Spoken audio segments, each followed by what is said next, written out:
Hello, hello. I'm Pretty Bird. And I'm Sweet Pea. And together we are Pretty Sweet. Welcome to Pretty Sweet Distractions, where we speak unfiltered about life, love, poetry, and prowess. Sit back, relax, and enjoy the distractions in the form of open discussions and artful words. We do have a few little rules. We're grown up people talking about grown up things, using all the grown up words. You have been warned.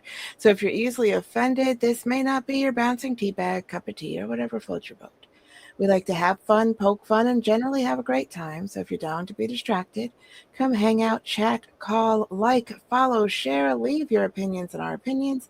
Click all the hearts and show us some love. We have live streams every Tuesday and Thursday at 10 p.m. Eastern. So tonight it is shut your pie hole. Okay, everybody talks like they know what's best. Not even for themselves, it's for everybody else. So it's easy to judge others after the fact. And sometimes we have to know when to keep it to ourselves. So just shut your pie hole. So before I get into the whole rigmarole, let's say hello. Hello, Sweet Pea said hi. Raconteur, hello. How are you? Lagging. A little bit, but that's all right. Glad to have you with us. So here is the thing. Um, People have opinions. We are opinionated. It is part of human nature. And it's good to know what we like and what we don't like and be able to discern those things in real time every moment of every day. It is not okay for us to tell everybody what we think about their situation, especially when we're not asked. It's not okay for us to make decisions of what we think we know by disseminating or withholding information because we think we know what's best for everybody else, because that just makes you a giant gaping anus, and it is not okay. And so tonight we're delve into poetry and conversation all about those times where people couldn't just keep their mouth freaking shut. I'm not even talking lies or deception or anything like that. I'm talking those moments in life where somebody sees the possibility of a situation and yanks you out of there for what they think is your own good and don't then and change whatever your destiny may have been if you believe in fate or any of that stuff, because you know, Oh, sometimes people suck.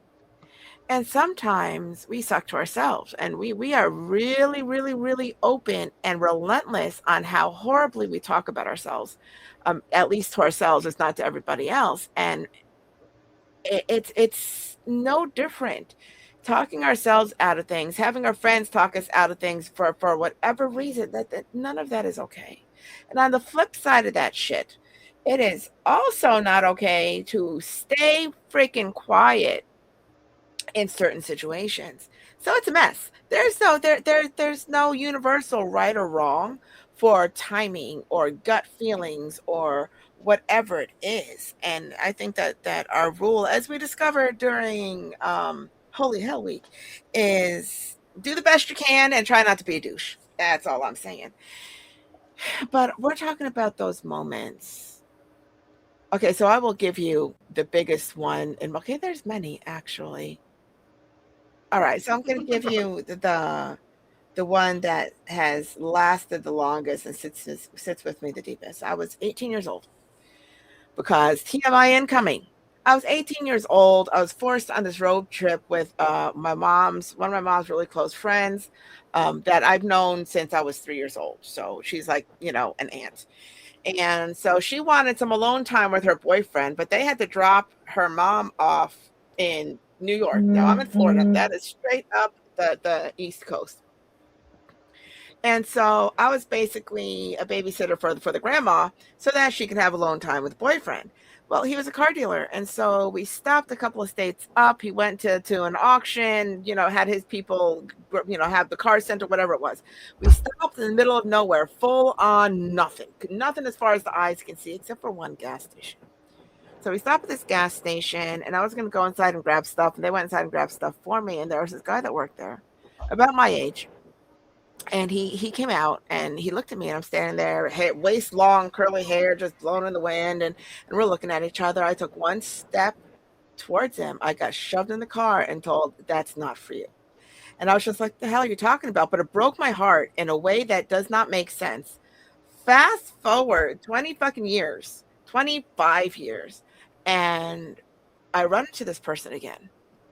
And it's just you think about all the possibilities, all the different things that could have happened or could have been, or different trajectories your life takes in those moments where somebody that has nothing to do with anything says you can't even say hey to somebody that they don't like for you. And it's not even a matter of, oh, what if, or I don't like where I am now. It's none of that. It's just it has never felt like, well, there, but for the grace of God. It's always felt like that wasn't your fucking place. You know, you're not my mother. You're not, blood relation. You are not in charge of me. Your entire responsibility of me was to, bring me home alive, you know? And I was not. I mean, I had to pee. I couldn't even go in there. It's not even about the getting of the snacks or meeting the person. I had to pee. I had to hold it, all because that's not for you. How the fuck do you know? I'm a little lit because it affected me, and I thought for years that it was just whatever, and being a creative mind, you want to write the love stories, and you want to write, all the romance, and you want to write the poetry. There was nothing in that moment. It wasn't enough to be anything. It was the possibility of everything. And not everybody feels that way. I don't care if they're hot. I don't care. I don't care what the attraction is. Not everybody feels like that. Most people don't. It's a very rare thing. So it felt like something. I ached driving away from that. And come to find out that they're like, I know you. I was like, do you now? They're like, yeah, because yada yada yada outfit I was wearing, long ass hair blown in the wind. And I was like, oh shit. And it makes you wonder what kind of things had to be in place for me to be there to begin with. And who the hell are people to block a path that needed to be nothing more than hey, you know? And let us decide for ourselves if we were going to be friends, not friends, name, no name. I mean, to the point where I had, it was like an hour to the next civilization, and I had to pee. It's fine. I'll get over it eventually. But, it made me think. And just like so when I was 17, I got into a particular college, not my grad school college. That's a whole other story. And I was 17, and it was upstate New York. And I was all excited, and I was told, if you go, I'm going to report you as a runaway. You are not 18, and they will drag your ass back here. I was like, what in the actual fuck? Because here's the thing. I like transparency and I like honesty. Be like, listen, hurricane damage to new roof. There's no more college fund. I can live with that. I don't know that that's the truth, but I can live with that honesty. That just comes with disappointment. But being dragged out of a possible future that you work towards with nothing more than because I said so, what in the actual fuck is that? People, and I get parents have a certain right because they birthed you, they made you from scratch. I understand that. But at what point then do people stop interfering in your shit? What point do they let you make your own mistakes? Me and my sister used to argue because she would come to me like 9 o'clock at night, the night before one of her kids' projects was due, when they were still in elementary school, because lots of kids, the house full of people, a lot of stuff going on, things fall by the wayside sometimes. So she'd bring them over, and I'd be like, oh, let's do the damn thing. And I would go, and it wasn't always that last minute. Sometimes it's the weekend before or whatnot, but I was like, whoo, I didn't have kids yet. Let's go. And I made the mistake of saying, so when are you going to start to let them fail? And I was looked at like I was hellspawn. It's like, not if I can help. It's like, well, they're not going to learn. If that they need to know that if they don't do what they have to do when their teacher tells them things to do, even if it's in little bits and pieces, and they're like, well, wait till you have kids. Oh, my kids learned. I would only do so if they brought it to me early. I would help them with all the things. If they brought it to me last minute, I'm like, what are you hoping to get? Because you're still doing most of the work. And I will help you. I will, as best as I can. I will help you type the stuff up. I will not fix your grammar. You have to tell me where you want the commas because this is your work. Because apparently I'm a nasty parent. But they learned and they did the shit themselves. But I was made to be an asshole because I was like, when are you going to let them, fail? When are you going to let them learn that they're not always going to be saved? And I didn't think that I was out of line. I was the one doing all the work, but I was made out to be a huge anus.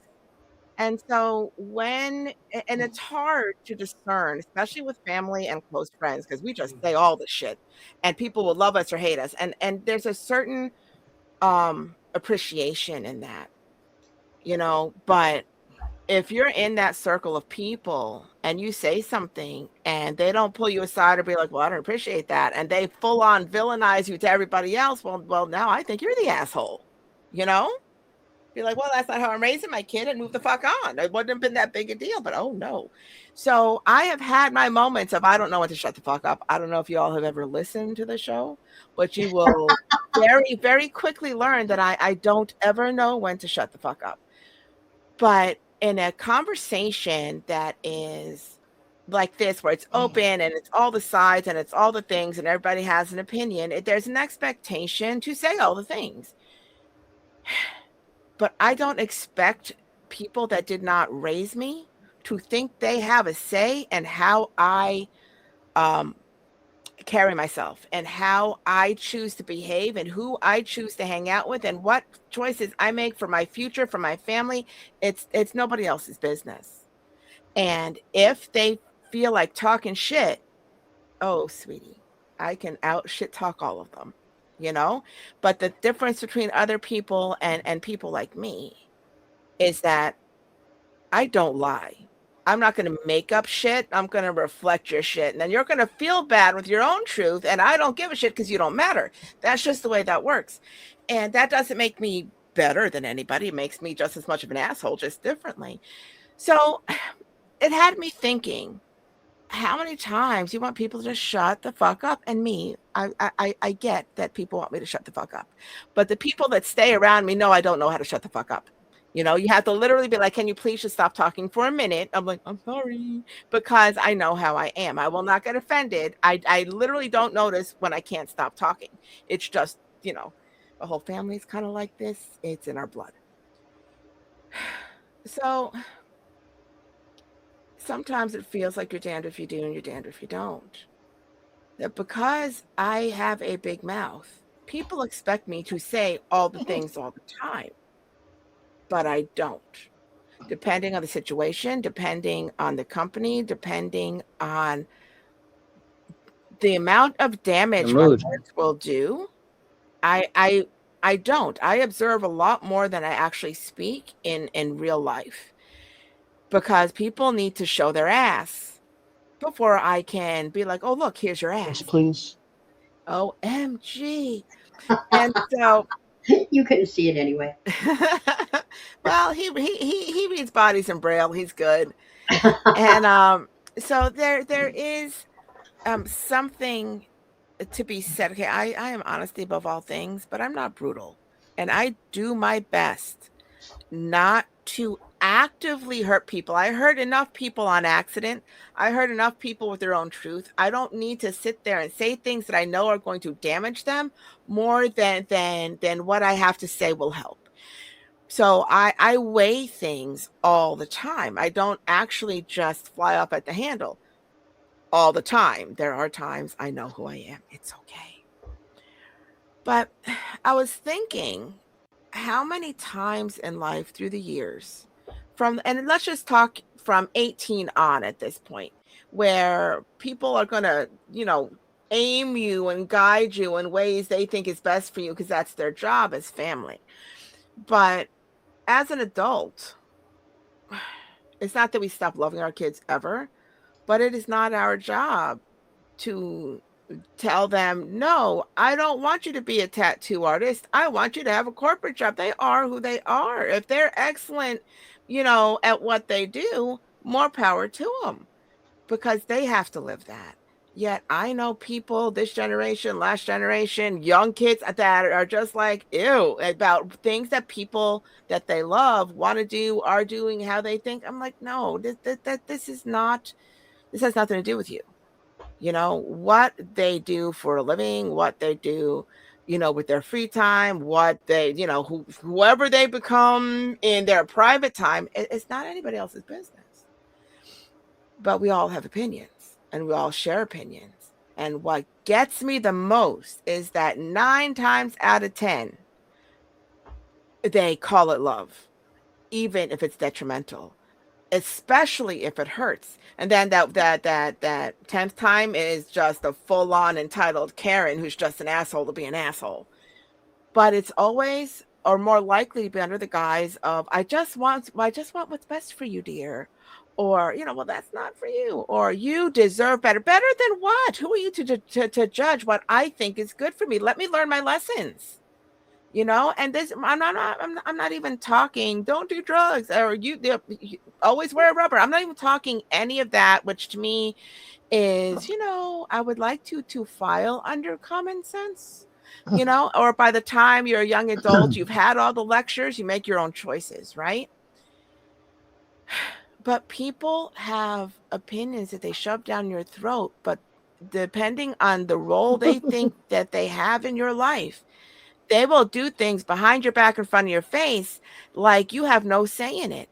They will do things like, oh, well, she'll just get over it. No, I promise you, I will not. I will remember when you villainize me for not doing any gosh darn thing.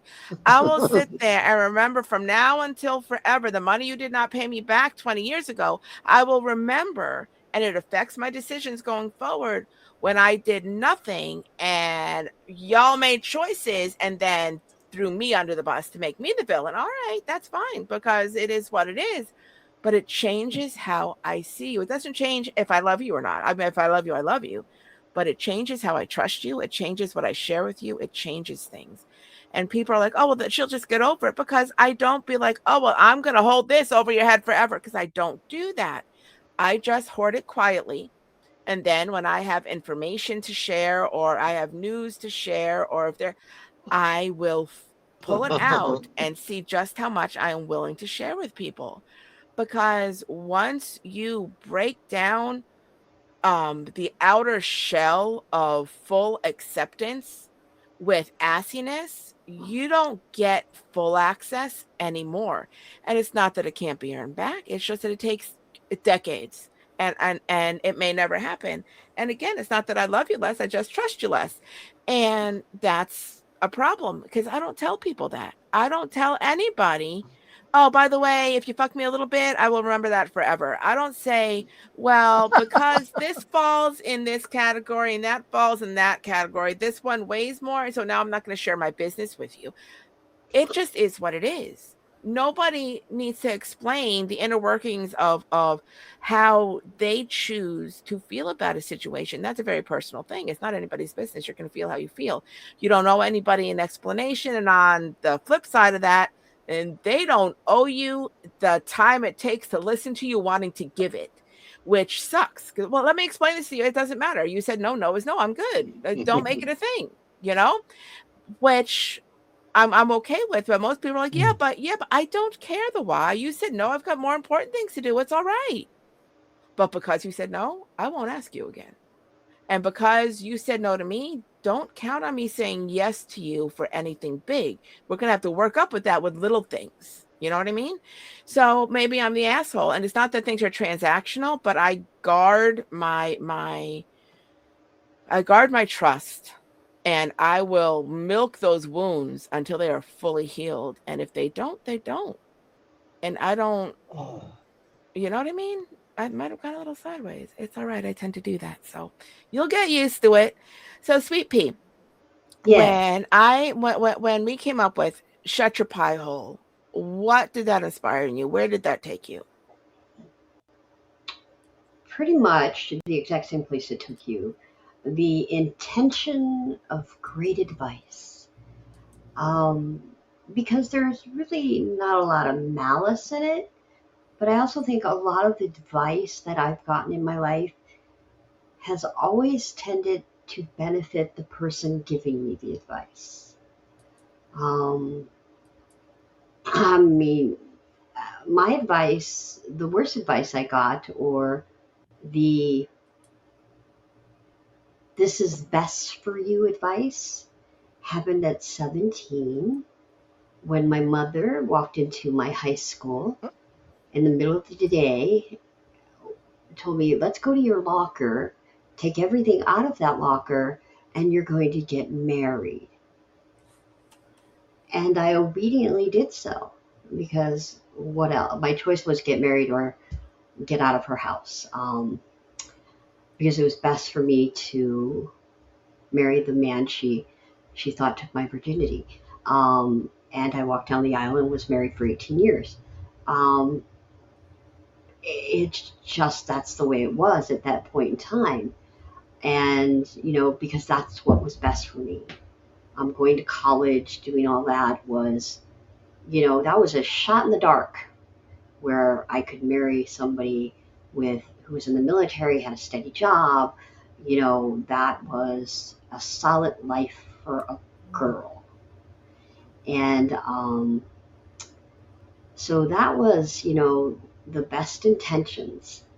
And then I ended up having a very premature child, um, like 10 months later, yeah, it was almost 11 months later. Got married in January. He was born in November, and he was almost 2 months early.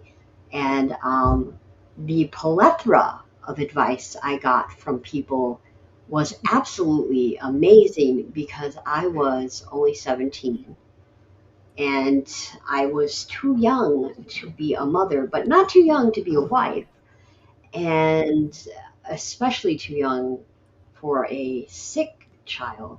But let me tell you, no one knew how to take care of that baby more than I did. And it was just so much of you better do this and you better do that and you should do this and you should do that and you should let somebody else handle this and you should let no screw y'all, my kid, my way, I will handle him. I didn't really care for all the motherly advice from so many people, half of them I didn't know, that were going to tell me because of my age that I could not do what I needed to do with my own children. Now, I unfortunately, because 18, my kids were only 13 months apart, so I had another baby, and they felt again I needed a plethora of advice to help raise my children. And because I was seemed to always be the youngest person in a classroom with children, because let's face it, I always was most of the time.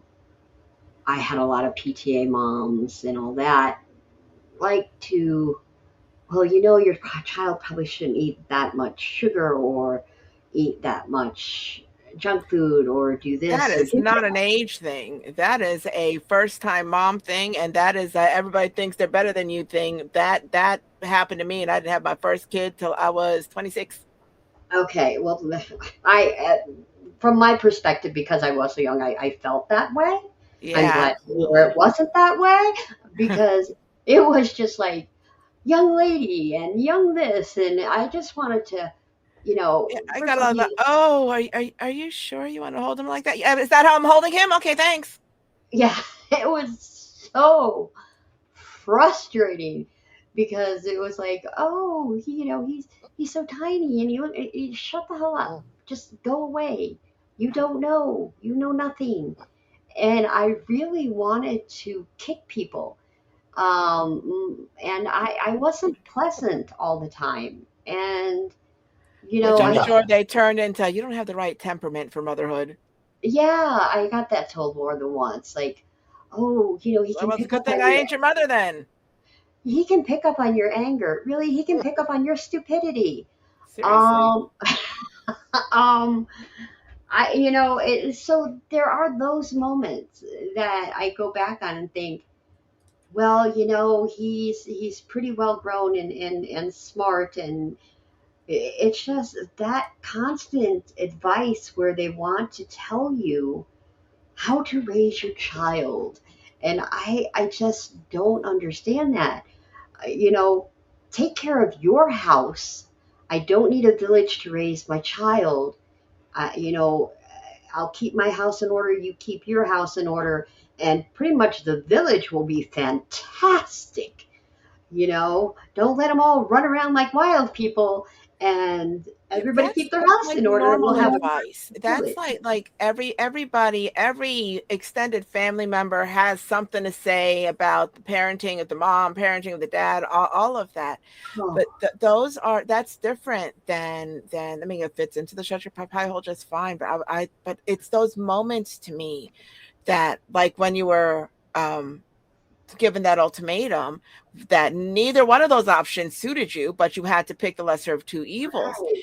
And it's like there are so many times in life, whether it's a boss, a coworker, a friend, where they sit there and they do something and you sit there, you're like, what in the actual fuck? And it's it's always those moments for me that what you know, but then they're all like, but that's not what I meant. No, sweetie, that's what you said. It is what it is, you know? Um, but it's those ones that it's, well, I never said that. Yeah, but that's what you meant. That get me. Because when you know, but then they want to play innocent. I'm like, well, okay, well, this is the way this is going to be. I don't, this is why you're not invited over my house anymore. You can kiss my ass. But all right then. And I know people make mistakes when they say things. I mean, I've said things out of context, or out of anger, or things like that. I mean, people are obviously going to say stupid things. People are always, That's different because right, when exactly, when right. there's malice aforethought, it is what it is.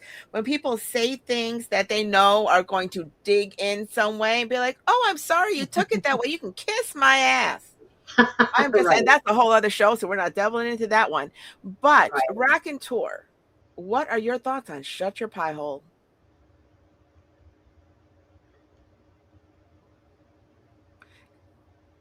Are you with us? Mm. There you are. So, what are your thoughts on Shut Your Pie Hole?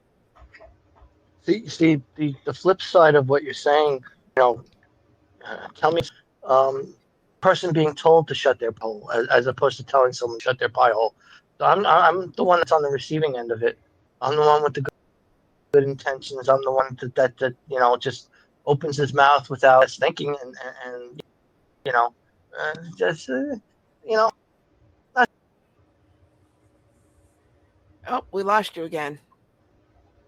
Okay, so you're fading in and out. So I'm gonna respond to that because there is a problem with fixers and non-fixers, and I'm not trying to be sexist, but a lot of guys like to be able to fix things where girls just don't need anything fixed unless we ask for it, you know?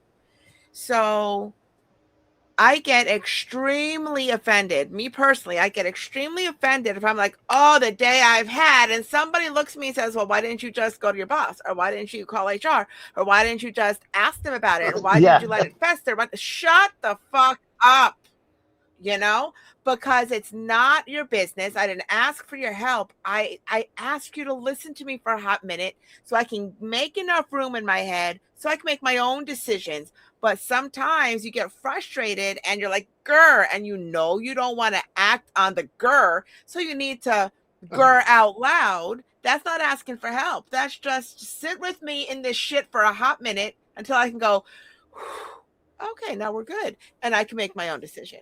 But I'm glad to see your back, Rack. But I understand that a lot yeah. of especially, think that they're being helpful, think that they are providing a service, think that they are sitting there going, but look, I fixed. No, no, no, you basically called me stupid and emotional, and fuck you. And because we want, because it looks different. And those are the kinds of, I mean, am I wrong? Rack, you're the only one with testicles here. I mean, well, I mean, Because to me, it's so very that's what circumstantial because there are times when you think you're being helpful and you're not, but there are also times when the other person is too close to the situation to see beyond something, and it's just spitballing here, but did you try? Because a lot of times but there did are they reasons ask why you they to didn't help? try, and they're the only ones. Yeah, that's also how it was worded, or again, circumstantial. So it's just that's the question. The way you posed it was what did I think, and right away, I just feel like I'm always the one that's being told to shut up. So it's people who are opinionated, such as yourself, This is true. that they're the ones that are going to hear it. That they're the ones that are going to hear it more than anyone. And a lot of times, the people that value their opinion most, appreciate it. But there are people that are going to be like, why doesn't she just shut up? She thinks she knows everything. And meanwhile, again, it's totally circumstantial. There are times when you may sound like a know-it-all. Well, maybe it's because you do know everything that they're talking about as far as the situation goes. So It has you're best taken me a qualified to long be the one time. to flap your gums, and you But maybe. unsolicited is the problem. But the other thing too is yes and no. I again. I like the idea of it's not that you're volunteering to help or anything. It's more um, You're in and out again. Okay, it's more what? an unbiased evaluation of the situation. If nobody asks you to evaluate the An situation, you're wrong. unbiased evaluation of the situation where Yeah, some people that's who it here's the affects. problem. If so, okay, let's just take me. If I call you up and I don't say I'm venting and I say some shit and you try to offer me advice, I'm going to stop you. And I'm going to be like, just let me vent. I'm good. I will shoot all the options at you at the end, if I need help sussing that out. Most people don't do that. And the ones that find it hard to be ungracious, which is kind of what I am, when people offer help without being asked, are the ones that sit with it and be like, well, maybe they just think I'm stupid. Maybe they think I'm helpless. Maybe they think I'm weak. Maybe they think I'm all these things. And it eats away at who they think they are. And they will never tell you. And it's, I have a very masculine personality. If we're going personality types, I am bold. I am brazen. I give all the shits and no shits at the same time. Right. But I learned, and I still fail, by the way, because I'm highly imperfect. But I learned that I need to ask if you're looking for a shoulder of solutions. Now I failed miserably with a family member who came at me with I'm slightly in crisis. I'm trying to thwart this, and then the conversation moved on to something that I thought was a lot more separated from that, and I was who I was. It was not quite okay, and that is on me for not asking what the expectation was. But you can't do that all the time. Go ahead, Rack. See, to me, it's just a conversation. It's just words. No, They may be upset at why you're saying it, but the fact that you said it is that they're free to ignore it. They're free to do what they want no. with it. But by That's just saying it if and they are offering it, coming at you you upset. If they are coming at you venting, upset, elevated in any kind of way, and the first thing you do is it's try to fix it for them, that's not at all helpful. It will never be helpful. It's 100% not helpful. It is but insulting. it Even if it comes from a good but when you place, it's say it, you're insulting. not necessarily intending to It's fix it. right, It's but you are. So here's the thing. If I say, I can't get my mind out of this situation and it's making me hate myself because I want to punch somebody in the throat, and you're like, well, have you tried screaming into a pillow? Have you tried this? Have you tried that? That is not helpful. It comes from a good place, and hopefully people understand that, but it is not helpful. Something that I would find more helpful, and I get other people are different. I am not one that goes to other people for help. I go to people for an ear to vent, and then I try to fix my own shit. And if I am conflicted about something, I will be like, I'm having this dilemma, and I don't expect anybody to fix it for me. And if I don't ask for opinions on what to do, I don't expect them and I don't want them, because but people overstep and then they don't understand why it gets out of hand, because everybody but wants to help. circumstances are personal and individual, though. What's right for me might not be right for you. This is So true. again, so again, open dialogue. The Open conversation dialogue being, doesn't go to fixing the problem before you ask them if they want you to fix the problem. but just because I'm saying that this is my idea of a solution, that doesn't mean that you're going to accept it either. Right. It has nothing to do with It's a accepting it. presumption It has nothing to do with taking the advice or not taking the that that's advice. not necessarily being made when the person says what they're saying. Okay. It's an excited utterance, So though. the way I see it is It's a this. knee-jerk response to a situation. It's out of line. And it's out of line. If somebody, I don't care if it's a guy or girl, actually, if somebody comes up to you and they're really, really, really, really upset, it's one thing to be like, do you need me to beat somebody up? Do I need to grab my shovel? What are we doing? Because then either they'll laugh or they'll be like, no, I don't need all that. I'm good. I'm just going through my thing. That's different, because that's kind of way out in left field, but it will let them know that you're there willing to help if they want the help. But if they're just there to vent, if they're just there to get it off their chest, if they're there to suss it out, because some of us have to sit there and think out loud, then anything that goes into that and takes it sideways is no longer about them. Anything that goes into that with solutions that they're still venting about it and they haven't asked for solutions, it is insulting. It 100% of the time, every time since I was a little kid, it makes me think that they think I'm stupid, that they think I'm inept, that they think that I can't come up with my own solutions. It's different if I'm like, listen, I've got 3 ways to go here. I could blow it all up.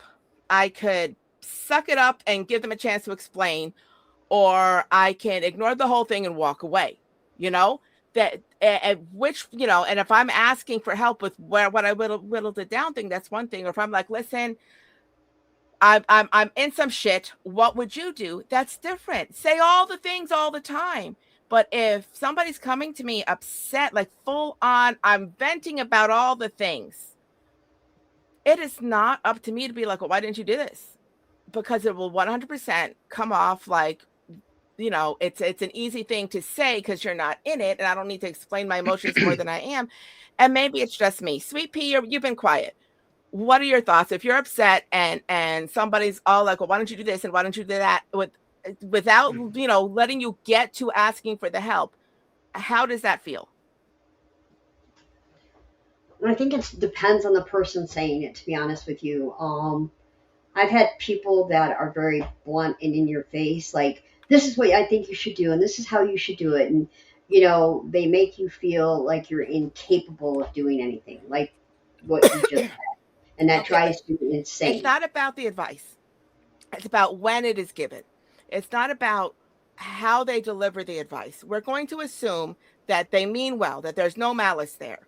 But if you are upset, if you are crying, if you haven't had a chance to vent it all out, if you're saying all the things and they don't at least be like, I'm going to say a thing, if they don't give you pause to accept or deny wanting to hear the thing, and they just tell you, well, I think you're an idiot, or they don't say that, but they're like, well, I would have this and you should have that. That's not acceptable. Right. 100% of the time, it's not okay. Because Correct. when you're talking to somebody who's elevated, they're not going to come to the you're being nice and helpful conclusion until they are calm. If they're already elevated, it's going to seem aggressive. It's going to seem like an insult, and they're going to shut down and they're not going to tell you anything else. And it's just kind of the way emotions are. If you come to be helpful to somebody at high emotions, when they are not first calmed down a little bit, it's never going to land as help. It's going to land as, well, he thinks I'm helpless. And I don't know that most people are aware of that, because 90% of the people that do that, me included, mean well.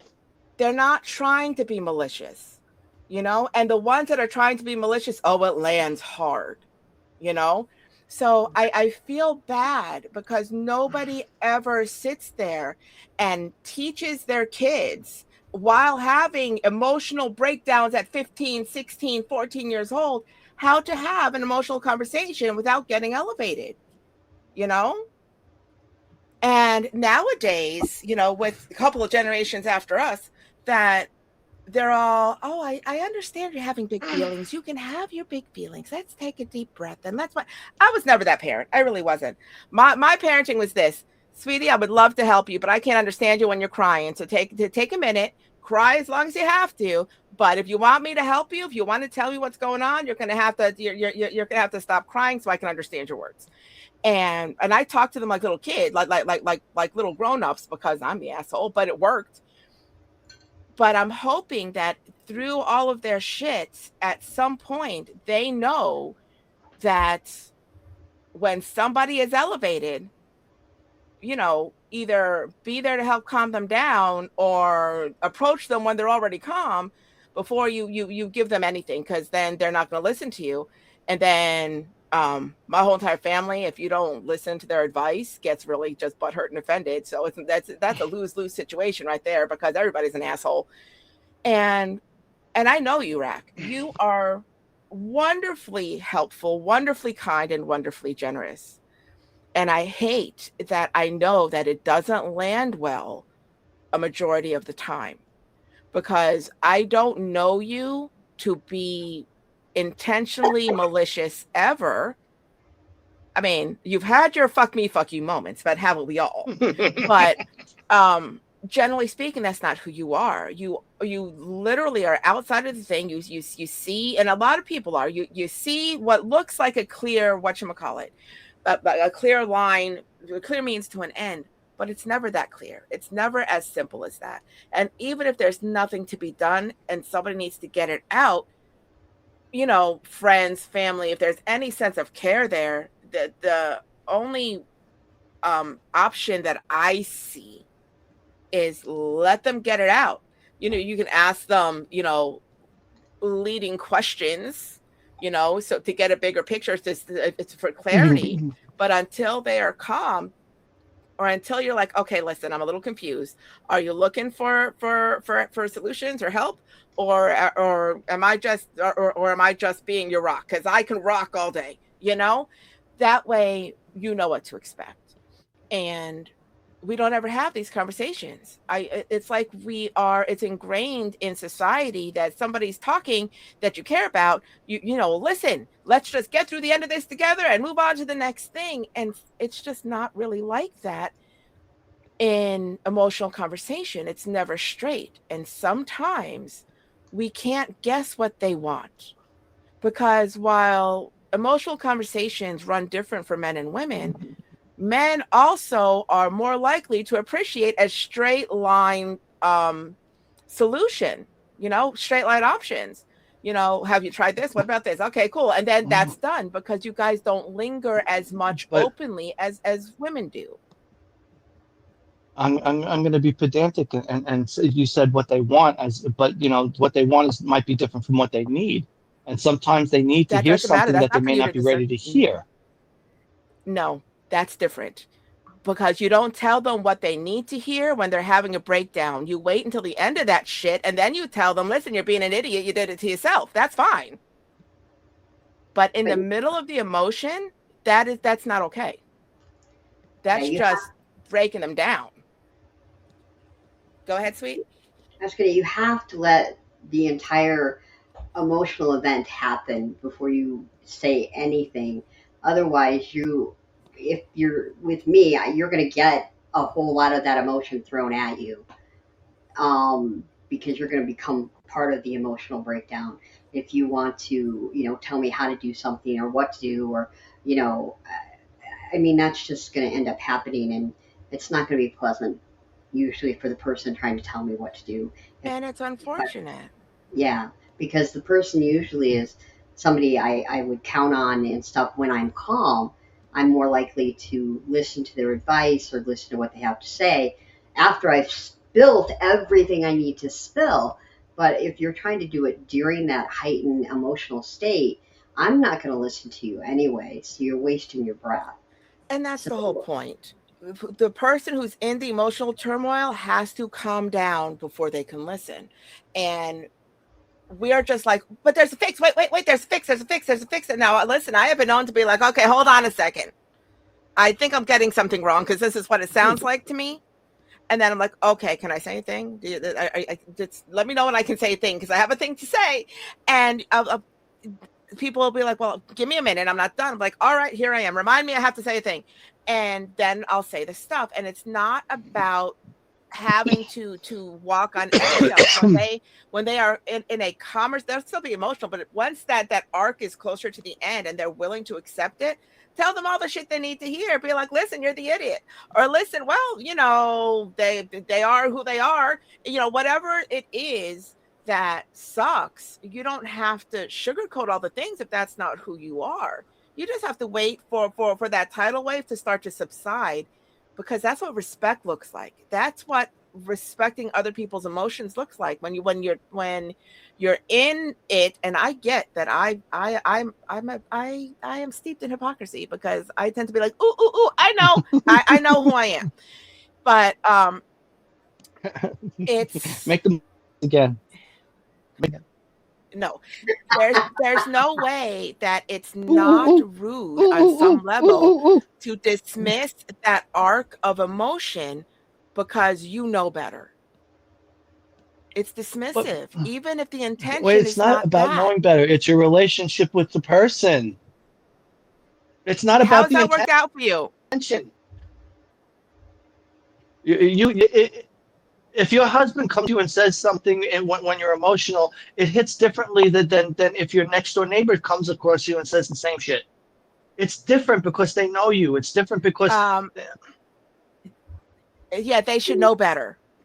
Neighbors don't know you that way, so you can be like, well, they're just an asshole. But when your husband, your wife, your best friend comes to you and says some stupid shit, dismisses you, and does other stuff, it hits and it lands, and then you definitely feel like they don't give a shit about you, and it's worse. So it's not better. It doesn't lighten anything. But you feel like that, but you get over it.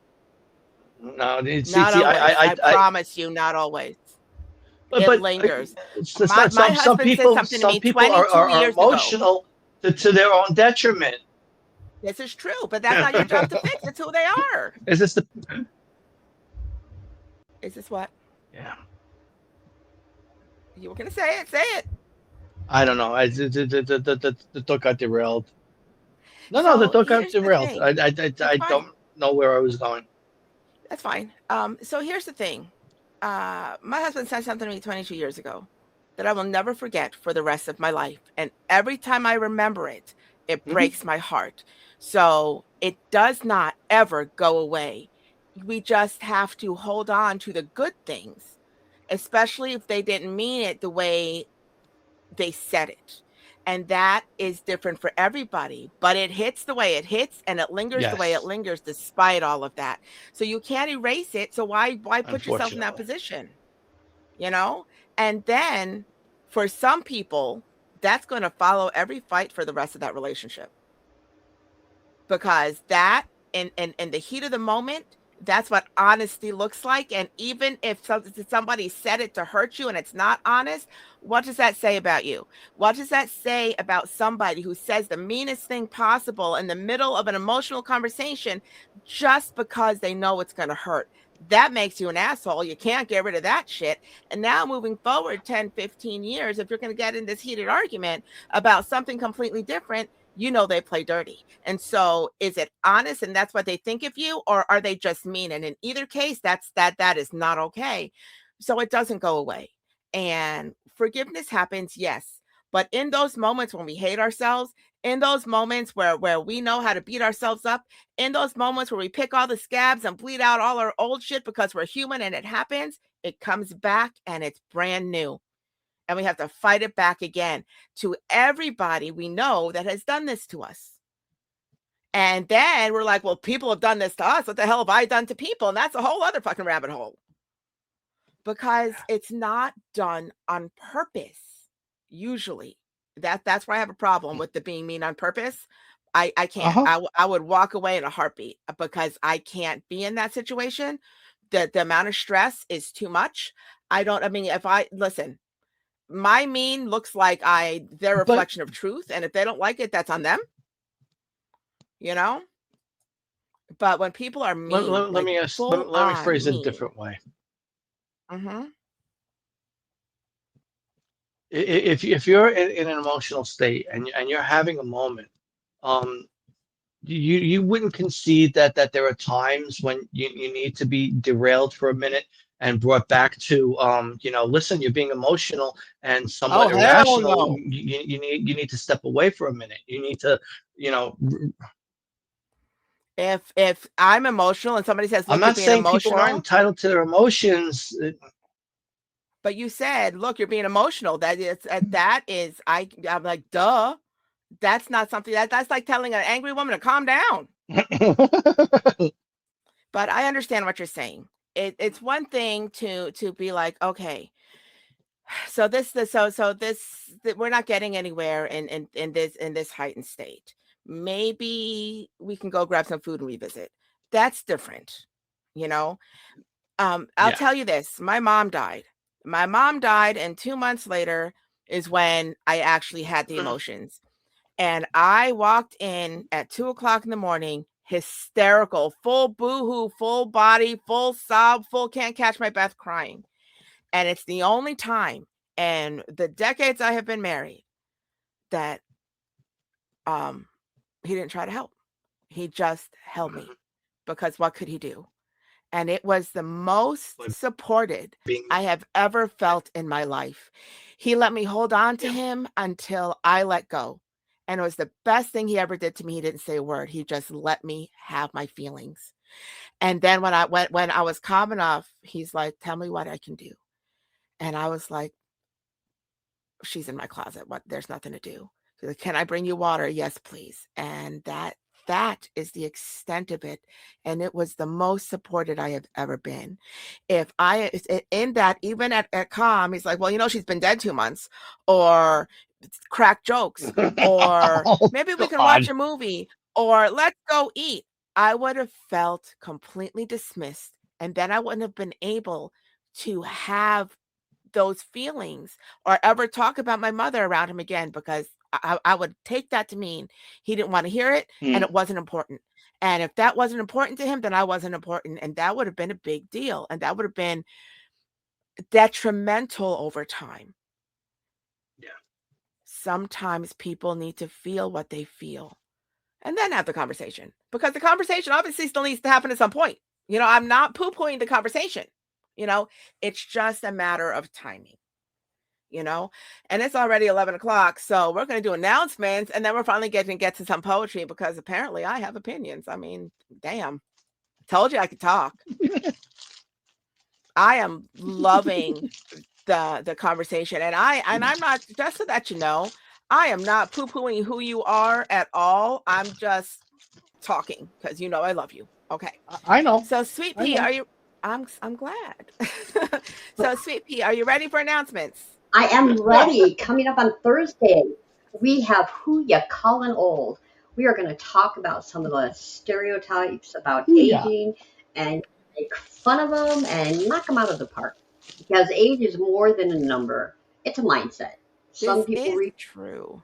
some people Sorry. just refuse to fade out, slow down, or play the role. And by the way, old isn't synonymous with irrelevant. So we're gonna And have fun this with that one on is Thursday night. true. Yes, ma'am. And then next Tuesday, it is no is a complete sentence. Though it may not always be the kindest option, no means no. It doesn't mean ask later or ask again in a different way. If you ask me if I want something from the store and I say no, let it stand. If you ask me if you look fat and I say no, let it stand. While there may be an exception to every rule, no is a complete sentence. And that is next Tuesday. And the following Thursday, which is June 18th, let's grab some popcorn and watch people. It's people watching. We can't always avoid the crowds or overhearing intimate conversations, especially when people put up their cell phones so loud. There's no expectation of privacy in public after all. Sometimes creating backstories turn these moments with strangers into living poetry, tickling our funny bones, breaking our hearts, just pissing us off.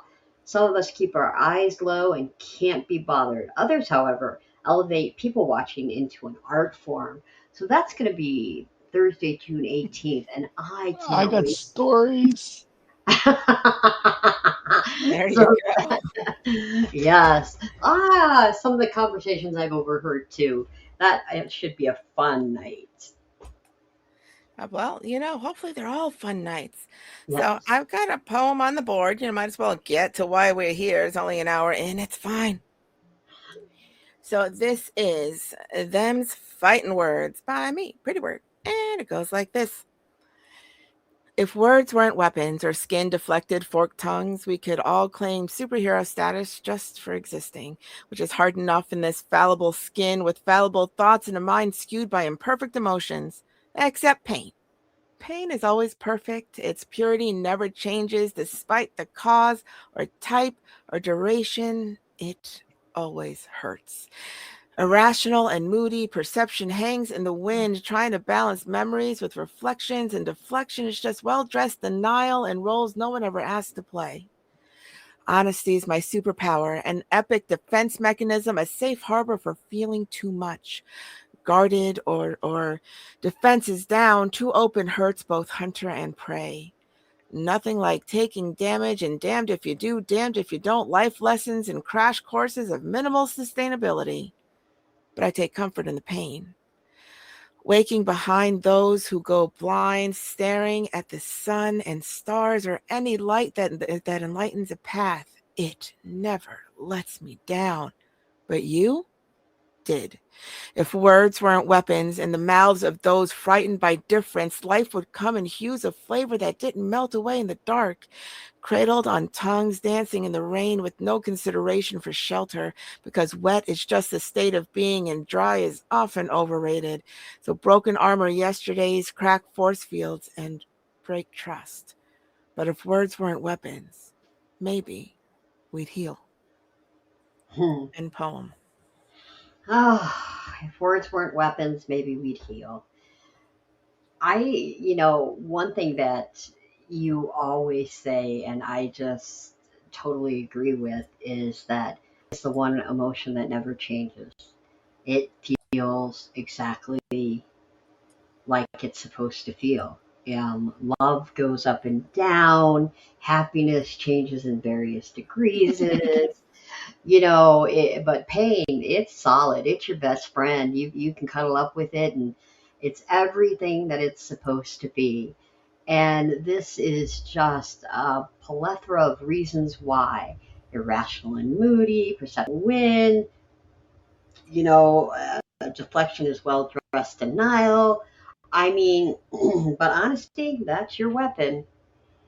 I just really like some of the great lines in here. Um, it never lets me down, but you did.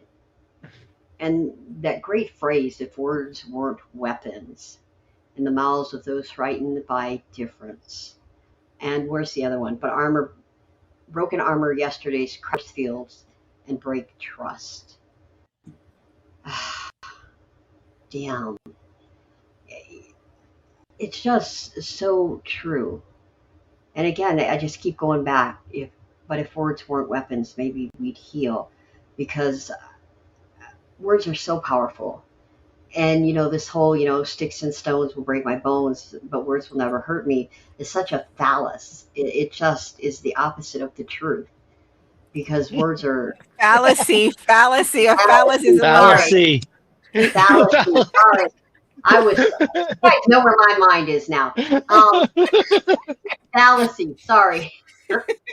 I mean, my mind, it says, has, it's fallacies all the time. Yes. Well, sorry, my mind is somewhere else. Fallacy. Well, it could be the other thing too, shoved the right way. Anyway, but it just is. It just doesn't make any sense to me, because I think words are can be either the most charming thing, the most painful thing, and they go everywhere. It's just, they break you, they make you, they love you, they hate you. It's just so true. And the end of that poem just is one of the most truthful phrases I've heard. So, Raconteur, your thoughts. Oh, I love how you tie honesty and pain together. And honesty doesn't have to be painful, but between pain and emotions is empirical, especially in the ways that you present it. So I always appreciate when you go off on things like that, and in the back of my mind is always, words, aren't to be, aren't what the problem is. It's the use of them. Where words are innocent. I think that's the expression that I'm thinking of. That turn of phrase, that idea that you can. It's not the word that's at fault. It's the way people use it. So you bring all that to the forefront, and you tie it up in a neat little bow. I have a proclivity for bows. I'm just saying. So. It's funny. I hurt people accidentally all the time. It's just in my nature, or in the fact that I can be curt and people take it as anger, and it's just matter of fact, and all of these things, just the way I am, sometimes rubs people wrong, and I understand that about my nature. I get it, so I do my best not to do it on purpose. But there are so many people who are just spiteful, who just say things like, okay, like the ones that so I have a lot of friends that I talk Sure, to. you want to wear that? Yeah, though, that I talk to sporadically, right? That to me, they're family, and if I don't talk to them in 6 months, we pick up the phone and we're good. You know what I mean? And then I have some that are like, well, I haven't heard from you in 5 days. It's nice to see that you're still alive since I saw you, whatever, on Facebook. But shut the fuck up.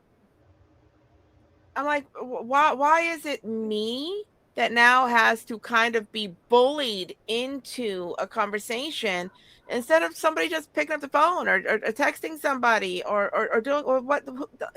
Why does it have to be drama? You know what I mean? Because I don't do that. Now, I have done it after whatever, tit for tat, because treat people how you want to be treated. That's obviously how they wanted to be treated. No, they didn't, because nobody actually likes to be treated the way they treat people when that's the way they are, but people like to be all butthurt, yet not come out and say, oh, well, I didn't, I just meant whatever. And there was somebody they'll probably be told off about, but there was somebody just a couple of days ago. I don't remember what they said. I was talking to them and they said something and it stopped me cold. And I said, hold on a second. I was like, I'm hoping you didn't mean that as rude as I took it, because that was kind of mean. And they're like, no, I meant it like this. I was like, okay, because that's not even a little bit how that felt to me. And then we moved on. Now, I'm going to take them at their word, because I'm not going to sit there and linger in the ugly, because I'd rather take them at their word. But it's what was said, and it felt how it felt. And so I still had to sit with that, and even 6 months, a year ago, I would have let it sit without taking pause and letting them explain. and been like, what in the actual fuck? Hmm. And that's how we get screwed up, because sometimes our trauma and their trauma don't play well together. We trigger each other's defenses, and then we have conversations that are reactionary without any substance. And then people don't talk to each other, and nobody actually ever did anything. And it's ridiculous. So I'm a big proponent on clarification and conversation. And I don't ever see a reason to be spiteful and mean, because it happens accidentally enough that we don't need to bring it on ourselves. But that's just me. I'm just saying. But I have Raconteur on the board, and he does have audio. So let me know when you have him up, Sweet. Are you ready? Yes, I am. That is awesome. Here we go. Who Cares by Raconteur. My heart has been wounded, no solace in sight, no arms offer comfort, nor ears hear my plight. No eyes see my discomfort, no heart touched by my pain. Profoundly alone, steadily going insane. Lips mouthing voices, ears hearing whispers and screams. Or is that the sound of shattered dreams? Lungs struggle to breathe, mind barely aware. If I died tomorrow, would anyone really care? End poem. And that's the difference of the, but that's different than the conversations, because I glitch in real time. Than the conversations we were having before, where there's all of this conversation to lay out on people. And this is the opposite of that, which breaks me, because it's one thing to complain about the people don't know how to listen to me. It's another thing that there's nobody there to listen in the first place. And it adds a level of profundity to the entire night to take that perspective. No eyes see my discomfort, no heart touched by my pain, profoundly alone, steadily going insane. And that's true, because you become your own sounding board, and then we're talking to ourselves, and next thing you know, you've got a cart, 6 bags, and a dead bird in a hat. I mean, sometimes it happens, but when you've got people and you can't, and everybody is busy, and you feel, this might just be me. Okay, but so, because all I know is me. So when you've got people and everybody's busy and you don't want to burden them with your shit, I tend to self-isolate, but it's exactly this, because nobody notices. I've got, a house full of people. You go through days and years, decades and decades doing all the things, because you still have to do what needs doing. And nobody notices. And I'm sitting there going, what kind of an asshole do these people think that I am? That I am not my sometimes slightly, probably not effervescent self. And then I'm like, oh, maybe it's just me. And maybe I'm just not important, and I can't really burden them, because if they don't notice, then I'm like, well, pick me. And I don't want to be that, because it's not important to them. I don't want to make it seem like it's such a big deal, like I need all the attention and all of this stuff. So you find yourself in this place. And before you know it, all the friends that kept on checking in on you, that kept on texting you, that kept on calling you, every couple of days, once a week, once a month, once every couple of months, and now they're all gone, because they can only try so much. They can only be ignored so much, and sometimes we do it to ourselves, and we find ourselves in this place. And sometimes life happens, and there are certain times of life where it happens en masse, like a mass exodus of people in your orbit, like after high school, when half of everybody goes off to college, or after college and everybody is going to their jobs all over the globe, or especially if you're one of the ones that doesn't, and you stay in town regardless of if you have a great job. There's an emptiness that is really hard to fill. And by the time you want to actually invest in people, sometimes they're hard to find. Sometimes it's not easy. Lungs struggle to breathe. Mind barely aware. If I died tomorrow, would anyone? Yes, I will send wellness checks to your house until I find out whether you're dead or alive. So rest assured. But yeah, that feeling, it lingers. That heaviness lingers. And then, if you're anything like me, which I think you might be, you're like, well, outside of these two people, the rest of the world wouldn't notice. And if these two people were mad at me, how long would it take for them to notice? And because I can sit there and rabbit hole myself into a deep depression. I am just saying. So, Sweet Pea, what are You your know, thoughts? I really, this poem is one that hits me hard, and I every time I read it, I get very upset.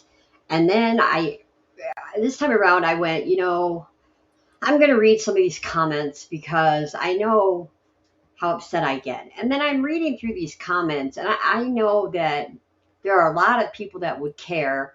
You've got people sending you things. I don't know if you ever had your orgy with Wayne. So if Wayne's going to send you prostitutes, I'm going to send you covered bacon. Um, Pretty Bird's got you covered on all kinds of things. She's sending paramedics to your house if you've got I got my bacon. hat. Yeah, if you've got prostitutes and Wayne having an orgy, she's going to need to have paramedics there. Um, so yeah, I'm just going to say this one is so well written, and it just tugs at everything. And the comments are even better. So there's a whole lot of people that care, and so yeah, who cares? Oh, people willing to have orgies with you. So there you go. Yeah, this is a well written and very much a one that you just kind of want to run to your home and give you big old bear hugs for. So you really got me on this one every time I read it. BARE. Every single time it guts. However you want them. Just saying. Just saying. Oh, Okay. oh my goodness, that's OMG, you're on the board, Sweet. okay. Um, and in the middle of this, I was just forced to switch to the new format. So, oh, wasn't that fun? No, it's ass. It said, sign in again, sign in again. I'm like, no. So this is the silent void. Funny, I never Donkey. realized. Funny, I never realized how loud silence could sound. When I chose to stop screaming and listen, the wind uttered not a whisper in her songs. I thought I would fear everything here in the void. Too late, I've already been beaten and destroyed. Enveloped in the darkness, I feel chains of joy. I seek no empathy. My inconsistency aligns with my internal grief. Explanations I cannot express. Pain is beyond my weakness. Yours is greater. I'm sure you will attest to mine as excuses. Mirrors lie. I see through the mask I painted on this morning before I left. No one sees the truth but me, the faded flesh on rotting bone that holds the key to the skeletons in my closet. I'll keep myself locked away now that there's nothing left to say. No more banter, no more words, no more promises to be heard. An embryo in a silent void, waiting for someone to understand. And peace. You know, my inconsistency aligns with my internal grief. And, therein lies the rub. Because human nature is kind of hypocritical because feelings ebb and flow. And it's not that opinions necessarily ebb and flow, but sometimes it matters more than it doesn't. And sometimes it doesn't matter as much as it did. And that's not a straight line. It goes back and forth.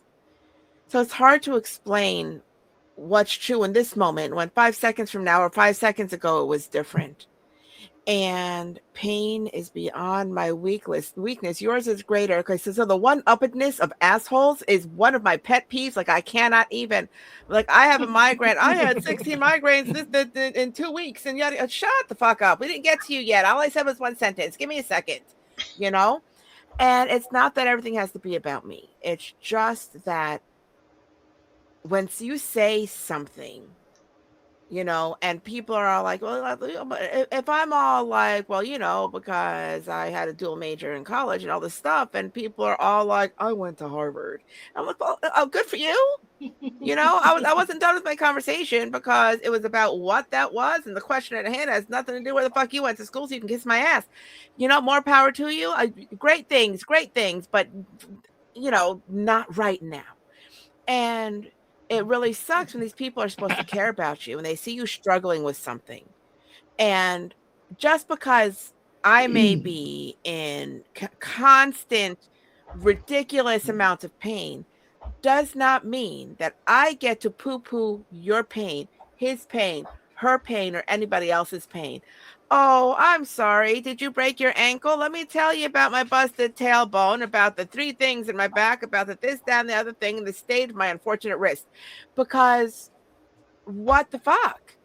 People are allowed to feel how they feel. That is what they are going through. And it's not for us to say, you're a wuss, because if I can deal with all this and still get shit done, then you're useless.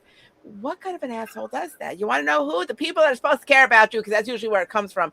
Those and the people that really feel that they need to tell the universe all of their little accomplishments, because otherwise they have no substance at all. It's not okay. Don't be those people, because it sucks, you know? And then you're left in this place. Mirrors lie. I see through the mask I painted on this morning before I left, because it makes you small. It makes you invisible. Their dismissiveness. It's not that it always lands on making you believe that you're worthy of being dismissed. It's just, it's futile. It's useless. It's exhausting. Why bother? You don't care anyway. I'm just going to shut up. It is what it is. And that's not okay either. Because here's the thing, people will fight tooth and nail and very, very loudly to make somebody else feel small, to make them feel less than, to make them feel crappy about themselves. But the people that make other people feel crappy about themselves are the crappy people, you know? And I have not come across in real life a single instance of where that was not true. And it sucks. And you get tired, and then they, you know, the thing is that they never do. And so where before it was, oh, you know, I have a blister from wearing the heels you like, to well, I walked 3 miles on a broken leg, you know, as a one-uppedness, to now you can't say anything because you went quiet, and now you're like, ow. They're like, what? I was like, oh, paper cut. And they're like, you complain about everything and yada yada yada, blah blah blah blah blah. Because that's how that manipulation works. That's how that power struggle works. That's an unfortunate way to be. And then, you know, fast forward 30 years, 20 years, and you're lost.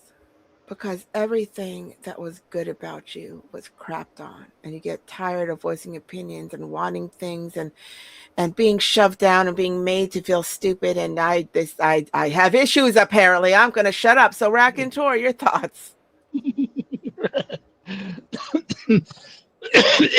So the void that you're kind of describing is more or less where the who from.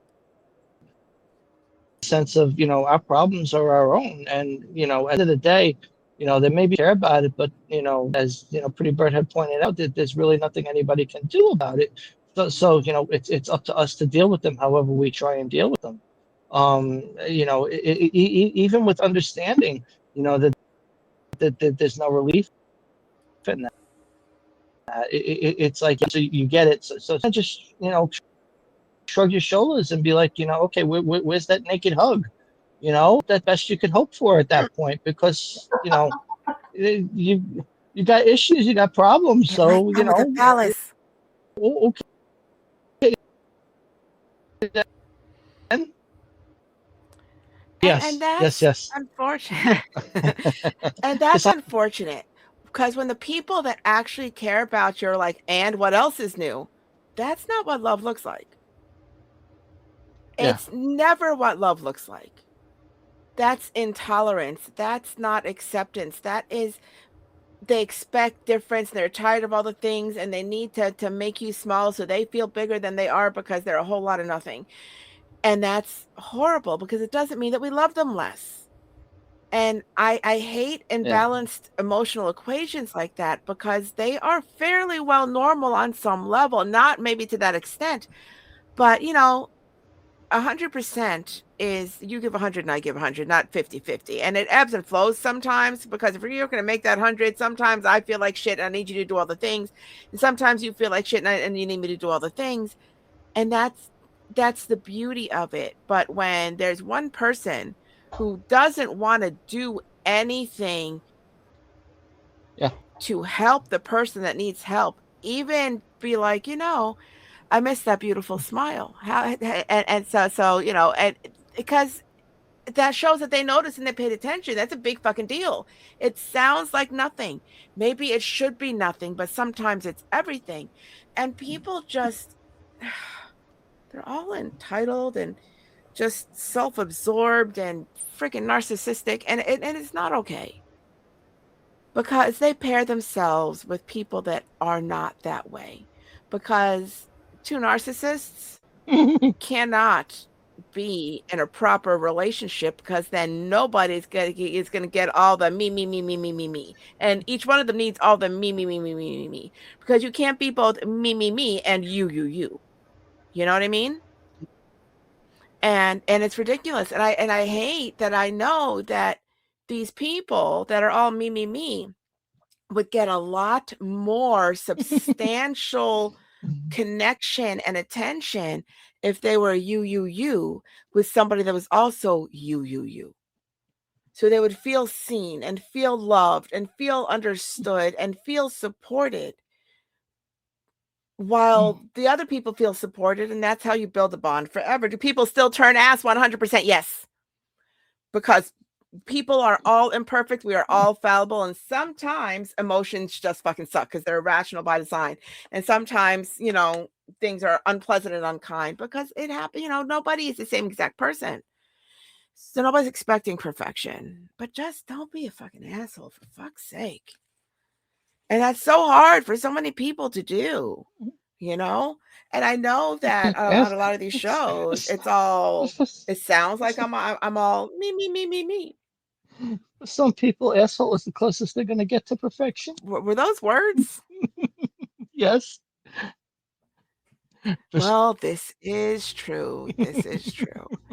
But that's a whole other show rack. I'm just saying. So, so I have Budo on the board. Sweet. You want to read for him? Oh God, no. I've tried Budo. It's Then brevity. sing for him then.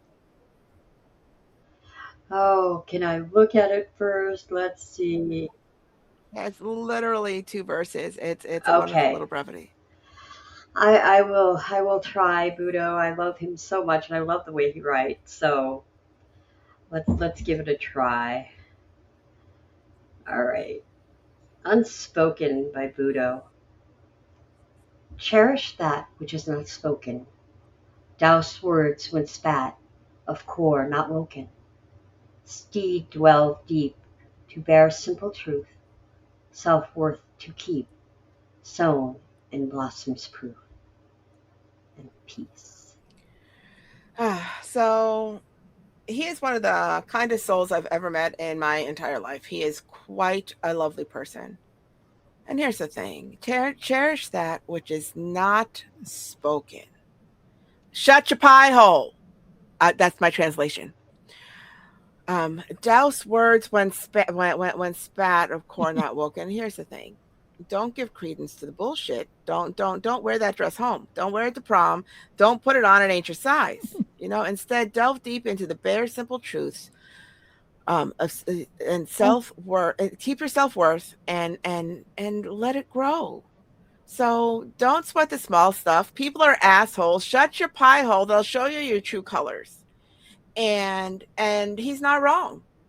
You learn more by letting somebody dig their own hole, by seeing how far they're going to go if you don't stop them. And it'll show you how much you mean to them, despite the love bombing and the begging and the men especially. From now until forever, unless we're talking any kind of bondage situation and your own rules, begging is unattractive. It's just unattractive. It's unattractive on a woman too. You could ask, you could ask again, but there's no reason to beg. Again, and we will cover that on No is a Complete Sentence. And but they will talk until you stop them, until you react, until something happens to change that trajectory of conversation. They will dig their own hole. They will show you their complete gaping anus. And then we have to sit there and decide whether or not we want to wipe it clean or just leave him there in his own pile of shit that he just spewed, because sometimes people suck. Sometimes also, conversely, they are freaking amazing. And they are just absolute rock stars. Right before my mom passed, that always comes down to death for me. There was somebody that I was friends with on the internet, and there was nothing, whatever, I married a bunch of kids, he was married a bunch of kids, but there was nothing remotely attraction. It just y'all don't be gross. Such a lovely, lovely, lovely person. And it was right before they took the device out of my mom's heart. And we thought she was going to die like within the hour. And they wouldn't let us in the room while they were doing that. So I was in the waiting room all by myself. And I messaged them and I was like, I need a song. Will you sing me a song? Fully expecting nobody to sing me a song at 2:00 in the morning. They were driving down whatever that long high road, that long dark highway is between LA and freaking Nevada, pulled over into the dirt on the side of the road and sang Bridge Over Troubled Water as badly as I've ever heard it. And it was the most beautiful thing. It was exactly what I needed. And there wasn't a question. There wasn't a, can that wait? There was they knew that I had spent 11 days in the hospital and I needed a song. And they pulled over and they gave me a song. And it was beautiful. So people can be amazing for no reason, with no reward, just because that's who they are. So I know I talk a lot of shit about people that suck, because I know a lot of sucky people, but there are also, amazing people who have amazing moments, which is why it's very hard to discern, the trajectory of things when we want to believe all of those good things, even if they're few and far between. But human nature and to our own detriment and whatnot. It's unfortunate. Oh my goodness. I suppose I'm up next. All right then. I brought a bunch. Can I comment on Budo's poem? Oh yes, my bad. I just talked and shut everybody up. Go ahead. I really like it because, actions do speak louder than words. And it just reminds me of, it's better to be presumed a fool than open your mouth and prove it. I just love that part of it. He always gives, that gentle, sweet push in the right direction. So he's just a great guy. Rack, your thoughts real quick.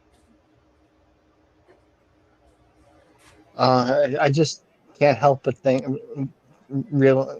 point out that all the musical references that you made in your comment, Pretty Bird, probably unintentionally. I got Longfellow Serenade, Ain't Too Proud to Beg, and you mentioned Creedence. My mind went to Creedence Clearwater, and this the musician we're talking about, though, all that seemed relevant to me. I just, I appreciate Bud for who he is. And yes, ladies, he's single, and gentlemen as well, because he doesn't discriminate. I don't know anything about of what you speak.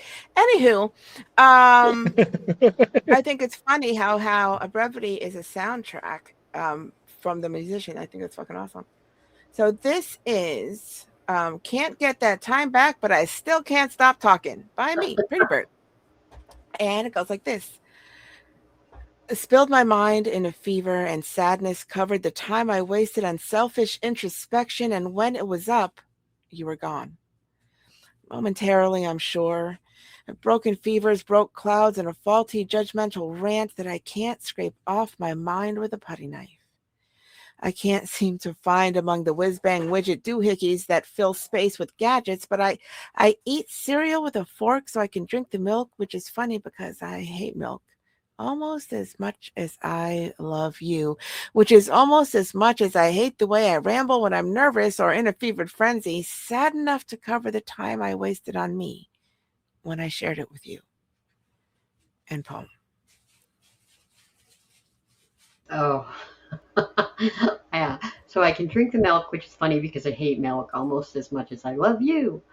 Oh, I love the frenzied, fevered frenzy, sad enough to cover the time I wasted on me when I shared it with you. Oh, this is fabulous. Because, I love that you say that you talk when you get nervous or you ramble when I get nervous. But there's just so much in here. Selfish time I wasted on selfish introspection, and when it was up, you were gone. It just sounds like and kind of like this. I don't know, and I know it's not at all what you were thinking, but in my brain, I just see the candles and in the room and the and all this, and it's just I don't know why I picture that because that's just not you, but oh, find yourself. But yeah, I momentarily have broken fevers, broke clouds, and faulty judgment, and then you just go whiz bang widget doohickeys with gadgets, and you eat cereal with a fork, and it's just kind of like rambling, and it's just so great. But the end where you're sad enough to cover the time I wasted on me when I shared it with you, and I'm like, no, I don't get that part because there's never any kind of wasted time on you. Maybe wasted time on him because he's gone. But once again, this is just fabulous writing, Pretty Bird writing, and it's just great. But my favorite line in here is I eat cereal with a fork so I can drink the milk, which is funny because I hate milk. Another great write, Pretty Bird. Very, fun to read and deep in thought. So, Rack, your thoughts? So my internet was very unkind during the reading of this, but I will point out the line that came through loud and clear, and I don't know if it's karma or whatever that did that, but your idea of quote unquote selfish introspection, the sarcasm in that gets lost on probably most readers, it feels to me, because again, understanding oneself, understanding a situation is the basis for almost any relationship. You can't proceed without that understanding that you're talking about. So the fact that you're even spending time working on it, and then being resented for it, it speaks volumes and handle relationships. And again, your idea of truth and communication, all of that always comes through in what you write, and that's why I love reading you. Much appreciated. So here's the story suite. The whole or in a fevered frenzy, sad enough to cover the time I wasted on me when I shared it with you. People, okay, so I'm the weirdo that if you ask me, I'm gonna tell you. If you ask me how I am, Please. and I know I'm in the mood, I will be like, "Are you sure you want to know?" And then if I am having an emotional epiphany, it can be a 4-hour conversation when I never took a breath and I never asked you a question, because you asked me a question, it takes that long to answer, or it's going to seem like 4 hours because the way I talk, it is what it is. But I didn't realize that it wasn't going to be a lengthy conversation, that there was a finite amount of time, because I was not warned that, hey, I've got, a couple of hours. And it was the last time I got to speak to this person ever. And I didn't realize it at the time. And they never complained, and they would never complain. But it will always feel like a waste of time, because I didn't get to have a real last conversation. I was too busy talking about my own shit because they asked me. And I don't need to talk about my shit. I know my shit, And I feel like I wasted the last bit of time that there was before I knew that was going to be the last bit of time.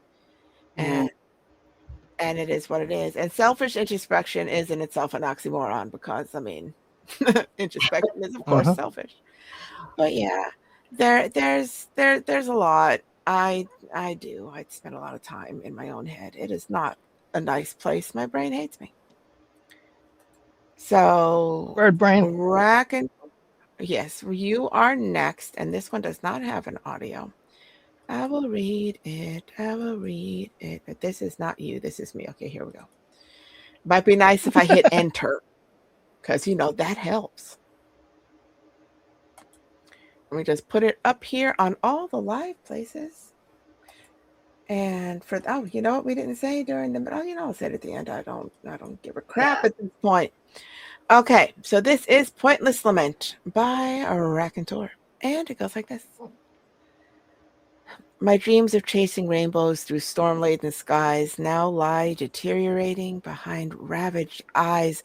I live in the shadows between the tick and the tock, that nagging feeling that strikes out of the blue, punctuated by the lump I get in my throat every time I think of you. At night, the heavens above mock me, attempting to replicate your gaze, only to remind me of the beauty that once set my heart ablaze. Seeking the best version of myself, my narrative becomes a whisper swallowed by a sigh, lost in a breeze as my life slowly passes me by. Mired in the delusion I could inspire love through word or deed, crushed by the realization there was never any hope I could succeed. End poem. It's not ever pointless until we stop trying, because there isn't enough time to notice it's pointless, because while we're trying, there's hope, and hope isn't pointless. And so my brain goes to, is it pointless because I gave up too soon? Would it have been different if I believed more? Or did I believe so long that I can't crawl out of my own ass, which is usually the case? But we can only take what we can take. And absence, dismissiveness, oversight, inconsistencies, and thoughtlessness. And all the little things, all the things that are overlooked and forgotten by them, that it adds up into mountains of nonsense that we have to then bear the weight of under broken bones, because sometimes it takes years. And seeking the best version of myself, my narrative becomes a whisper swallowed by a sigh, lost in a breeze as my life slowly passes me by. Now, for those who have listened to our show for the last year plus, you have heard me say this before, so I will say it again. The best version of ourselves. It is always presented as the absolute best you could ever be, who you were on that one day that you were that person you were proud of, that person who did all the right things, that got a lot accomplished, and all the things. That is your best version on your best day. That is not how we need to define ourselves, because it's untrue. That is not who we are. That is that one moment. Just like we can't be defined by our very worst action, our very worst day, our very worst moment, because that is also not who we are. We live somewhere in the middle. And having said that, for me, the best version of who we are, the best that we can do is a moment by moment assessment. Because we can be all great and fabulous, or we can be head up our ass, fully depressed. And sometimes we're lucky we get out of our bed to go to the bathroom to do our business. Sometimes, if we take a bath and we're so depressed that we haven't taken one in a long time, and I don't care. This is not about, being all, cleanly and whatnot. It's about depression. Depression does not bathe. And if you can get yourself in that tub and get yourself clean and change your clothes, and it's a big deal. And that is the best that you can do in that moment. Am I saying low? Now I have to wash the Well, tub. there's that. But that could also wait. Um, but it's not aim low. You always want to aim above what you think you can do, but not berate yourself for not doing all the things. You know what I mean? It's not, oh, I don't feel like it today. That's good enough. That is not the best you can do. That doesn't push you in any kind of way. That you don't do anything. Doing nothing is not the same as doing a little bit when that's all you can do, is all I'm saying. So yeah, mired in the delusion I could inspire love through word or deed. And here is the problem with that. Inspiring love through word or deed. If the seed of love is not there, it's not going to grow flowers. And I find that writing poetry for the people that I actually care about doesn't hit anywhere as hard as writing poetry to write the poetry and purge my shit, and other strangers read it and it hits them harder because they are open to all the things. They don't feel complicated feelings about words they're not sure they understand, because sometimes poetry is a bitch. And they think that there's some expected reaction, which sometimes there is, and then it becomes pressure. So it's never appreciated in the moment the way it is when somebody stumbles upon it and it touches them through their own experiences by some miracle magic of poetry. And that's where that inspiration is. But I think that Pepe Le Pew and all the cartoons that are like, here's the flowers, here's the chocolates, here's some love poetry, like this is what we're supposed to do, the romance novels, all the things. Most people aren't those people. Like, do I like flowers? Yes. Do I want 150? No, they're just going to die. And then I'm the one that has to take care of them. And then the water stinks if I don't change it out. And then I'm the one that has to cut them under. It's a lot of work. So I'm a jewelry gal, if anybody who wants to know.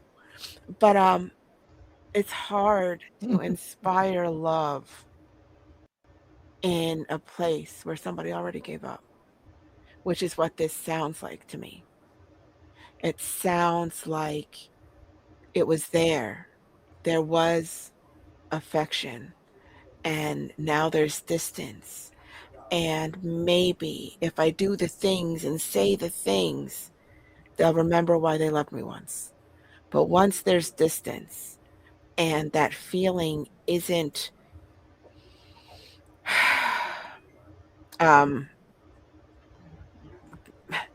it doesn't feel Reciprocated. temporary, chances it's not even that.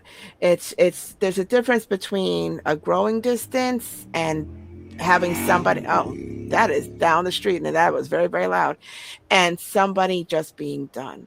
And it's equally quiet, but it feels different, even if we don't want to admit it. So yeah, that is wonderfully deep. So Sweet Pea, your thoughts? I I honed in on that last stanza too. I could inspire love through word or deed, crushed by the realization there was never any hope I could succeed, because you just can't. Um, Unless that spark's already there, there's no words of sweetness, there's no words of anything that's going to persuade someone that just doesn't have it in them. Sweetness, huh? Yeah, there you go. It's just not there. Um, your heart can be ablaze, and theirs is stone cold. And there is a lot of wishing in one hand and something else in another hand, and that's all there is. And I really, like the beginning part of this, dreams chasing rainbows through storm-laden skies, now lie deteriorating behind ravaged eyes. It's just such a powerful poem where you've got to kind of let it go. Because I also love the line, I live in the shadows between the tick and the talk. Because, if we're not living in the shadows of time, what are we living in? Because time is everyone's enemy. So there's a lot of really fabulous lines in this rack. Great, right? And you're Thank up, you. sweet. I am up.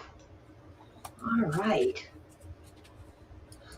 Okay, this is Finally Silence by Sweet Pea. Letters become words, words become sentences, sentences become conversations, conversations become redundance, redundancy becomes the normal, normal becomes the boring, boring becomes the lonely, lonely becomes pain, pain becomes anger, anger becomes words, words become chaos, sentences become rage, conversations become useless, redundancy is not the same, words become mumbled, sentences are shortened, conversations drip to cold silence, finally silence. Now listen, I have something to say. And poem. This reminds me of content with the warmth of a body. You know, it shouldn't be this hard to talk to people. And the um, the chronology of this, you start talking, and then it is the same old, and then that's not exciting, and then why bother, and then why am I here with the loneliness becomes pain, and then it's all your damn fault, and then things are just everywhere, and people sling all their emotional shit on each other, and then it's all under your breath and grunts and not talking, and now it's time to talk. But in the loneliness and the boring, there's also silence. In those moments in between the conversations, those painful moments, it's also silence. So I take that finally silence is when the other party finally shuts the fuck up, and maybe they will give you a minute to say some words. And to me, at the end of all of this, it's pretty much, oh, goodbye. Glad you heard that. But I see down here in your author's notes, it says, I shut up, so please talk to me. And here's the thing. That's not how you talk to somebody. That's how people talk at you. And a lot of people are okay talking at somebody. I mean, without any expected actual conversation. There are so many people that just want to hear, oh, you're great. Oh, of course you're fine. Oh, yes, I love you. Uh-huh.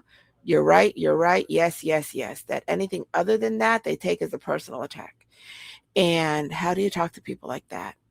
Because they're like, you're so disagreeable and you always have to have things your own way. And I don't even know why I bother talking to you. And I thought that you were supposed to, love me, all the bullshit that they say. It's almost like I can hear that on the blank part of the page. You know what I mean? As it progresses, because people will read the words and fill in their own experiences in whatever this brings forth. And we've all had conversations, whether they are people that we cared about us, or don't care about at all. We've all had conversations that feel like some part of this. So it's very, very relatable. So, Raconteur, your thoughts?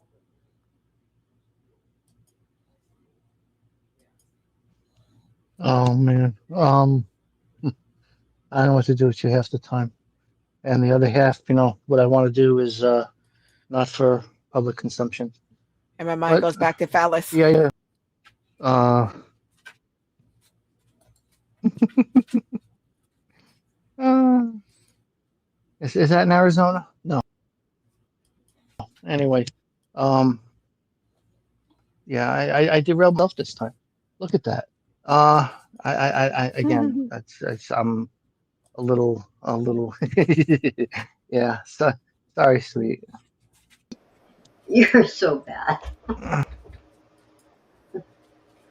OMG. You have no Okay, idea. so I'm going to put up one more since we don't have that hard 2-hour time limit. It's F-bombs incoming. You have been warned. So if you're going to be offended, this is not the right show for you to begin with. I'm just saying. This is I Am Fucked by me, Pretty Bird. I am fucked. And not in a Oh, clawing flesh or body, convulsing, banging headboard kind of way. That kind of fucked I can rock the shit out of. No, I'm more the twisted mess of forced misconception, enlightened by time, innocence forgot, forced into a life guided by trust and the lies truth told. Yeah, it's the end of life as I know it. That's the kind of fucked I am. I knew joy. It was based on trust in what was true. I knew love. It was built on that same foundation. So, yes, I am fucked. This mess of shit crumbling to pebbles while blinding me in the dust of my own ignorance is anything but blissful. And all I hear are the cries of beautiful dying. Not that dying is beautiful, though it can be, but of the death of beautiful things, of things I found implicitly lovely, the painful dying of all I believed was good. I am so fucked sideways, protected by others. I can no longer say for certain who I am or who I believe myself to be. Fucked hard and unrecognizable, raped into truth by the kindness of others. No more questions, because I'm fucked that way too. No one wants to hear their old news and dirty laundry. I knew love once. Now all I love, I question, reliving my choices and reasons why, trying to piece together my life had I always known, trying to define how I love by my own definitions and not by what I knew love to be, because that love never existed, only in my shitty, shattered memory. So hey, guess what? I used to love you. Now it's tainted with yesterday's shit streaks, and I'm still me, but boy, am I fucked. End poem. Oh my God. Oh, I just want to say that I cannot imagine me not thinking this. I don't know how many times in my life that you know what? Huh. But I have to say the very first stanza in this is just written beautiful. I'm not in a claw fleshing, body convulsing, banging headboard kind of way. That kind of fucked I can rock the shit out. Absolutely fabulous. Oh my God, that was great. That just big old smiling giggles there. Um, Enlightened by time, innocent forgot, forced into of a life guided by trust in the lies truth told. Ah, yeah. I knew joy. It was based on trust in what was true. I knew love. It was built on the same foundation. Yeah. There's just so much truth in here that it does come out and kind of bite you and kind of hang on and shred you. Protected by others, I can no longer say for certain who I am or who I believe myself believe. Fucked hard and unrecognizable, raped into truth by the kindness of others. Raped into truth. There is such a harshness in that. I mean, for I can't even really comprehend how hardcore that line is. Because to say you're raped into truth by the kindness, it's such a dichotomy. It blows my freaking mind. Um, no more questions because I am fucked that way too. No one wants to hear their old news and dirty laundry. So it's like, yeah, okay, I could unfuck myself, but who really wants to hear anything about what I have to say or my old dirty laundry or anything that might, ease whatever pain I have. So screw you all. Or actually, I've been screwed. Trying to put together my life, I've always known, trying to define how I love by my own definitions and not by what I knew love to be, because that love never existed, only in my shitty, shattered memory. Now it's tainted with yesterday's shit streaks. Just the rawness, the pure, anger is so tangible. You can just feel it.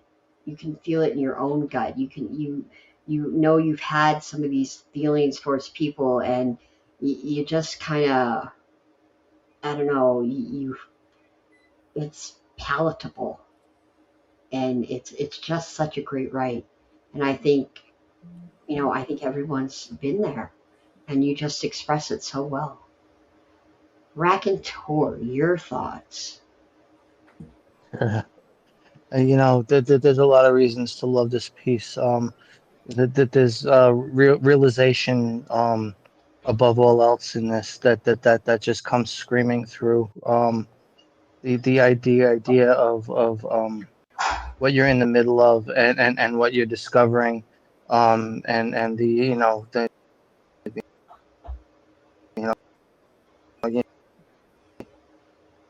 the, the shit streaks. I almost hear the aside, and sweetie, can you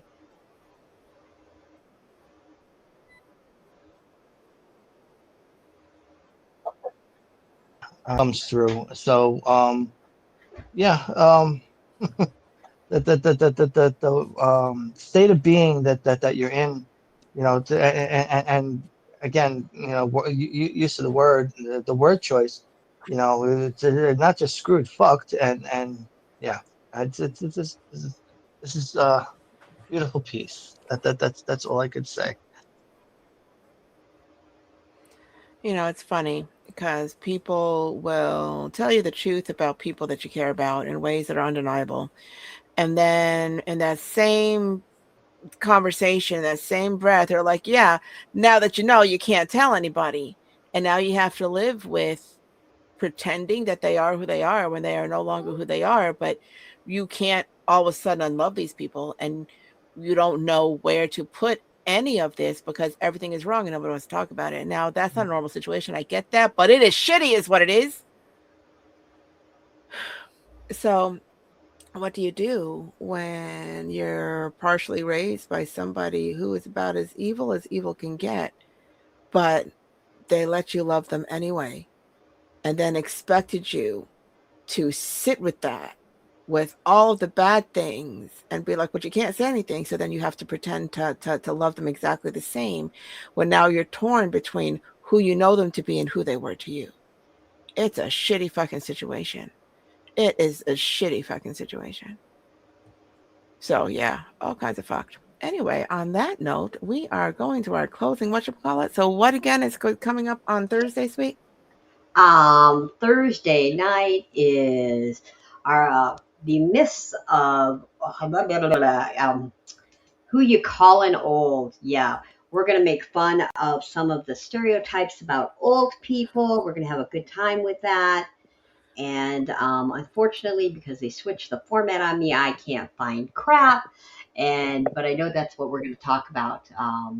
Just kind of making fun of those kind of stereotypes, and age is not synonymous. Synonymous. I can't even talk anymore. And with giving up on things, so we're just going to have fun busting those myths about being old. Okay, and on Tuesday is No is a Complete Sentence. And then the following week is People Watching, and I guess that's it. No is a Complete Sentence and People Watching. That's what's coming up next week because I can count. All right, so we are live every Tuesday and Thursday on YouTube, X/Twitter, and Facebook. So you can find us there. Just type in Pretty Sweet, PRTTYSWEET, all one word. And you can find us wherever you listen to your podcasts. And just again, type that right in there. You can listen to us on Apple Podcasts, Spotify, all the places. Just click on those red shoes and follow us to the 300 plus hours of us talking shit. So like, follow, share, leave your opinions on our opinions, click all the hearts and show us some love. I'm thinking that's it. My brain just completely fried. So we're live every Tuesday and Thursday at 10 p.m. Eastern, and we had a wonderful time tonight, and we hope that you did too. However, if you did not, you can Fuck. you can fuck all the way All off. the way off. Absolutely. Good night, everyone. Everybody.